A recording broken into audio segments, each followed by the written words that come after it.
Hello guys! Welcome to my YouTube channel. Ngayon po gagawa po tayo ng panibagong video natin for today. Dahil po walang pasok po ang anak kong bunso for today. So ayan, pagtitripan po natin siya. Ibibideo po natin siya habang nagsasandok siya ng pagkain. Kasi guys, nagluto po ako na maaga ng lunch namin. Kasi daw, gutom na nga daw siya. So pagkaluto ko po ng ulam, sabi niya sa akin, "Mama, kain na po tayo." Sabi ko, "Nak, mamaya na tayo kumain pagdating ng kuya at ate at papa mo para sabay-sabay na tayo mananghalian." Sabi ba naman sa akin, "Mama, gutom na ang bebe mo. Kaya mo bang tiisin na nagugutom ang bebe mo?" So, hindi na talaga siya nagpapigil sa akin. Talagang nagsandok na siya. So, pinabayaan ko na siya kasi baka nga talagang gutom na siya. So, hinayaan ko na siyang magsandok ng sarili niya. O, ano ang ginagawa mo dyan, Yak? O, sige lang. O, yan na nga po, nagsasandok na siya, guys, at pinipili talaga niya ang kangkong. Kasi, guys, favorite niya po kasi gulay na kangkong sa sinigang. Madalas po silang mag-away ng ate niya kasi pag nahuhuling kumain ng ate niya, lagi siya nauubusan ng kangkong. Kasi itong bunso kong to, na makulit, talagang favorite niya po ang gulay na kangkong sa sinigang, kaya halos inuubos niya.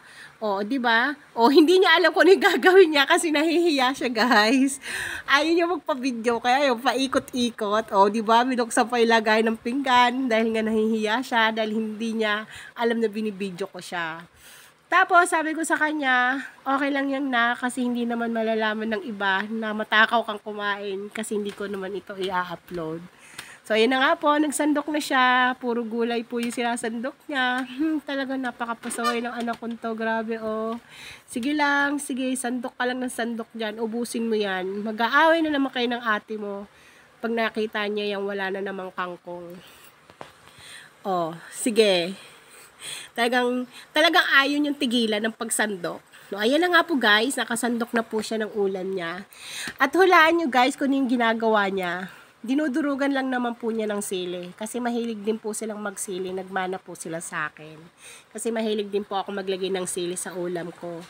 O talagang hindi hindi po talaga niya maintindihan ko yung gagawin niya. Pag nakikita niya naka-video siya, nahihiya daw po siya. Kaya wag ko raw siyang i-video. Hindi naman po talaga siya mahihiyain. Makapal naman po talaga mukha ng bunso kong yan. Ayan na nga po, nilapag niya na po yung pinggan niya sa sahig. At dyan daw po siya kakain kasi daw po Chinese siya. O, di ba nag-i-illusion na anak ko ng Chinese siya. Dito na po nagtatapos ang ating video for today. Thank you so much. Enjoy for watching. Please subscribe my YouTube channel. Oh, wow.